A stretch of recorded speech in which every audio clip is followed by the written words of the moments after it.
WhatsApp guys, मैं हूँ क्रिश, आपको गिटार कोच। और 3 दिनों बाद वीडियो आ रही है। क्यों? क्योंकि मैं हो गया था आलसी। ठीक है,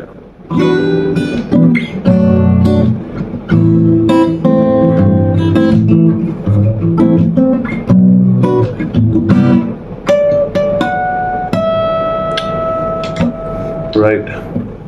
तो आज का जो लेसन है, यार रिफ्लेक्शन तो बड़ा अच्छा आ रहा है ना कांच पे। एनीवेज, आज का जो लेसन है, ठीक है, वो होगा थ्योरी पे बेस्ड होगा।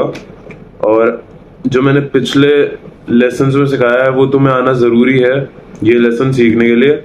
तो अगर तुमने पिछले वाले वीडियोस नहीं देखे तो वो देख के आओ, स्पेशली वीडियो 3, ठीक है, क्योंकि उसमें जो थ्योरी है वो हम आगे कंटिन्यू करेंगे आज। ठीक है, तो सबसे पहले मैं बता देता हूँ, ये एक स्टैंडर्ड अकूस्टिक गिटार है और इसकी एक ट्यूनिंग होती है। अब ट्यूनिंग से मेरा क्या मतलब है कि ये 6 स्ट्रिंग है ना, तो इन 6 की एक ट्यूनिंग है। ट्यूनिंग, ठीक है। अब जैसे ये सबसे नीचे वाली स्ट्रिंग है, इसको बोलते हैं अपन E string, E for elephant, ठीक है। और इसको इससे ऊपर वाली को बी, उससे ऊपर वाली को जी, फिर सो ऑन, ठीक है। तो अब मैं बताता हूँ कि ये ट्यूनिंग होती क्या है। ऊपर से देखे अपन तो ई, ए, डी, जी, बी, ई मैं लिख दूंगा। और अब इसका क्या मतलब है कि ई, ए, डी, जी, बी, ई, इसका क्या मतलब है? इसका मतलब है कि ये जो स्ट्रिंग है ना सबसे ऊपर वाली, ये ई नोट पे ट्यून्ड है, ठीक है। ई नोट पे ट्यून्ड है, ई, और ये ए पे है, सो ऑन, ठीक है। तो अब इस सब में क्या फायदा है? अगर तुम्हें अभी भी समझ नहीं आ रहा हो तो मैं एग्जांपल देके समझाता हूँ, ठीक है। जैसे एक लड़की है, मानो उसका नाम साक्षी है, तो तुम उसको देख के बता दोगे ना कि भाई तू साक्षी है।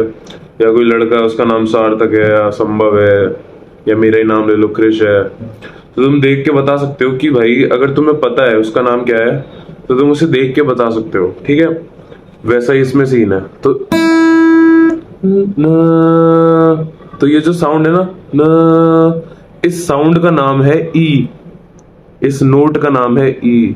ये जो ध्वनि निकल रही है ना, इसका नाम है ई, और ये अलग है स्ट्रिंग्स का। तो अब तुमने नोटिस किया होगा कि सबसे ऊपर और सबसे नीचे वाली स्ट्रिंग का नाम सेम है, ई, ठीक है। ई नाम सेम है, मतलब इन दोनों के नोट सेम है, ठीक है। अगर अपन इन दोनों को एक साथ हो जाए तो अपने को लगेगा कि यार ये तो सेम है। अगर अपन ये गाए और अगर अपन ये गाए तो अपने को कुछ बदलना नहीं पड़ा, ठीक है।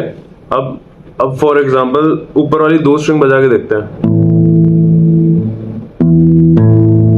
इसमें अपने को लग रहा है ना डम डम डम डम, पर इसमें नहीं लग रहा। दोनों की सेम साउंड है। तो अब इसमें फर्क आ जाता है ऑक्टेव का, ठीक है। बस ये मोटी साउंड है ई की और ये पतली साउंड है ई की, इसको बोलते हैं हम ऑक्टेव, ठीक है। तो मतलब पूरे फ्रेट्स पर हर जगह ऑक्टेव होते हैं, ऐसे कर करके, मतलब पूरे फ्रेट्स पे ऑक्टेव भरे पड़े हैं। अब इस वही मैंने बताया था कि 12 नोट होते हैं, तो 12 नोट होते हैं और उसके अलावा उसके ऑक्टेव्स होते हैं पूरे फ्रेट्स पे, ठीक है। अब जो मैंने पिछले वीडियो में सिखाया था वो अपन कंटिन्यू करने वाले हैं अब मैं तुम्हें यहाँ पे एक चार्ट दिखाऊंगा जो मैंने पिछले उसमें भी बनाया था और तुम्हें समझाया था कि कैसे आए सारे नोट्स। तो अब अपन इसको देखते हैं कि ये क्या रिलेशन है इसका एक गिटार से, ठीक है। तो अभी मैं तुम्हें सिर्फ एक स्ट्रिंग का बताता हूँ, ठीक है। ई स्ट्रिंग का बताता हूँ, क्यों? क्योंकि ये और ये तो सेम है। तो अगर तुमने वो चीज सीख ली जो मैं सिखा रहा हूँ तो तुम्हें 2 स्ट्रिंग की नॉलेज हो जाएगी, ठीक है, ठीक है। तो ई देखते हैं। अगर अपन ये बजा रहे ना, तो अब देखो मैं कहीं हाथ तो लगा नहीं रहा पूरे गिटार पे। इसका क्या मतलब है? देखो ये फर्स्ट फ्रेट है, ये फर्स्ट फ्रेट होता है, ठीक है। ये सेकंड होता है, थर्ड होता है, फोर्थ, फिफ्थ होता है। अगर मैं कुछ ना बजाऊं तो तुम ये मानो कि मैं 0 फ्रेट बजा रहा हूं, 0, ठीक है। मैं कुछ नहीं बजा रहा, मैं 0 बजा रहा हूं, और 0 का नाम है ई, ठीक है। ऐसे ही सब स्ट्रिंग का है, इससे ऊपर वाली का ए, ऊपर वाली स्ट्रिंग के 0 फ्रेट का नाम, मतलब अगर मैं ऊपर वाली स्ट्रिंग पे बिना हाथ रखे कुछ बजाऊं तो ए नोट बज रहा है, ऐसे ही करके सब स्ट्रिंग पे, ठीक है, ये इसका मतलब होता है। अब तुम ये देख रहे हो तो इसमें लिखा हुआ आ रहा है कि लोअर है एक जगह और एक जगह हायर है, ठीक है। तो अब मैंने तुम्हें +1 और -1 सिखाया था कि शार्प में +1 हो जाता है और फ्लैट से देखते तो -1 हो जाता है। अब उसका मतलब देखो, ठीक है। अब तुम्हें अल्फाबेट्स तो आते ही हैं, ठीक है, सी से चालू होता है और सी पे खत्म हो जाता है। मैंने ऐसा सिखाया होगा तुम्हें कि CDEFG और A, ठीक है। तो सी के बाद क्या आता है? D आता है, अल्फाबेटिकल ऑर्डर है, बिल्कुल इजी चीज है। सी के बाद क्या आता है? D, पर इन दोनों के बीच में शार्प आता है ना, C शार्प D, ठीक है। तो अब E का देखते हैं। E अपन ने बजाया, अपने को पता है E का तो शार्प नहीं होता भैया, तो E के बाद आएगा सीधा F। तो अगर E 0 है तो अगर अपन +1 करें, मतलब अगर अपन फर्स्ट फ्रेट बजाएं E का, तो अब जो नोट बज रहा है वो है F, ठीक है। अगर अपन अब सेकंड बजाएं तो ये है F शार्प, E मतलब 0, अगर उसमें 2 जोड़ दो तो क्या होगा? E के बाद F आता है, F के बाद F शार्प आता है, तो ये F हो गया, ठीक है। अब ये बताओ क्या होगा? मानो यहां तक अपन ने निकाल लिया था, ये F शार्प है। अगर अपन F शार्प में +1 करें, मतलब 2 + 1 3 पे जाएं, तो ये क्या हो गया? G note. समझ आया तुम्हें क्या क्या रिलेशन था पूरे फ्रेटबोर्ड का, ठीक है। तो अब बात ऐसी है कि बस तुम्हें यही समझना है कि ये नोट्स कौन से हैं, कैसे कैसे नोट्स डिनोट कर सकते हो तुम, ठीक है।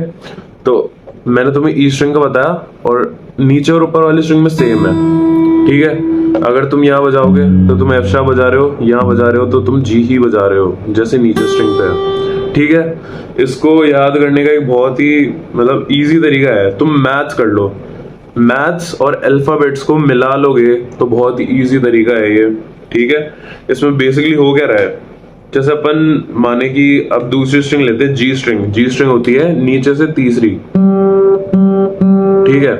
अब अगर अपने को ए पे जाना है, ठीक है, जी स्ट्रिंग है और अपने को ए पे जाना है, तो अपने को पता है जी के बाद जी शार्प आता है, फिर ए आता है, ठीक है। तो G +1 G शार्प +2 A, तो अपने को पता है कि G स्ट्रिंग पे अगर अपन सेकंड फ्रेट बजाएंगे तो A बज जाएगा, तो ये स्ट्रिंग है थर्ड वाली नीचे से, और अगर अपन ये फ्रेट बजा रहे हैं तो ये A है, ठीक है। ऐसे ही करके आज तुम्हारा ये होमवर्क है कि तुम अपने दिमाग में पहले तो कोई सी स्ट्रिंग चूज करो, कोई सी भी स्ट्रिंग चूज कर लो, ठीक है, और अपने दिमाग में कोई सा भी नोट चूज कर लो। जैसे मैं ये वाली स्ट्रिंग चूज कर लेता हूँ, ऊपर से थर्ड जो कि होती है D, E-A-D, ठीक है। तो D का ये मतलब है कि अब जैसे अपने को मानो कि अपने को बजाना हो C, अपने को C बजाना है, तो अब अपन प्लस करने की बजाय अगर माइनस करें तो क्या होगा? क्योंकि अगर प्लस करेंगे तो अपने को 10 या 11 प्लस करना पड़ेगा ना, क्योंकि D से पहले आता है C। अभी तक अपन ने जो भी एग्जांपल देखे थे उसमें E के बाद आता था G, ठीक है, G के बाद आता A, ठीक है। पर अगर अपन D से माइनस जाए, ठीक है, D -2, क्योंकि C शार्प भी तो आता है, अगर अपन पहले देखें D C शार्प C, ठीक है।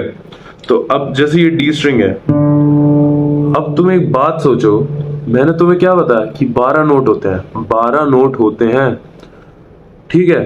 तो तुम ये बात सोचो कि जैसे ये स्ट्रिंग है ऊपर से थर्ड मतलब D, तो 12 नोट क्या हुए देख, D शार्प, ठीक है, और E F sharp, G sharp A sharp B, C sharp और ये D, तो मतलब D भी आ गया।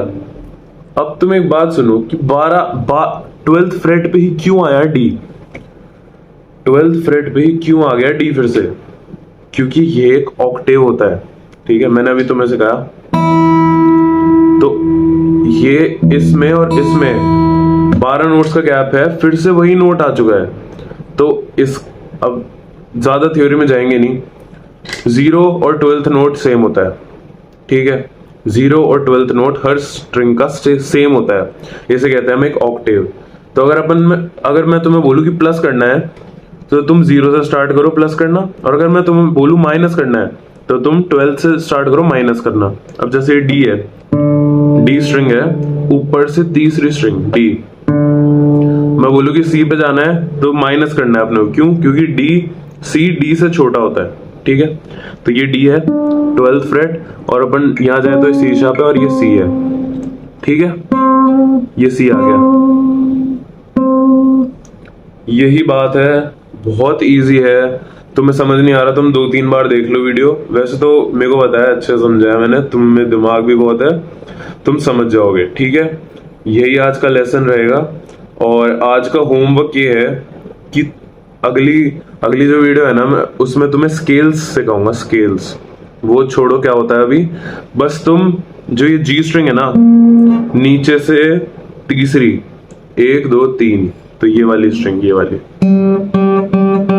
राइट, इसके तुम 2 नोट्स याद कर लो बस। एक तो जी स्ट्रिंग का 3rd फ्रेट, ये होता है,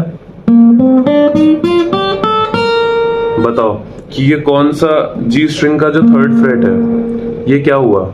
अब जी में अपन अगर 3 प्लस करें तो क्या आता है? जी शार्प, ए और ए शार्प, ठीक है। तो तुम बस 5th स्ट्रिंग और 7th स्ट्रिंग याद कर लो। क्यों? क्योंकि ये बहुत बेसिक चीज होती है। ए शार्प, बी और सी, तो मतलब मैं तुम्हें याद करने को कह रहा हूं सी और डी, ठीक है।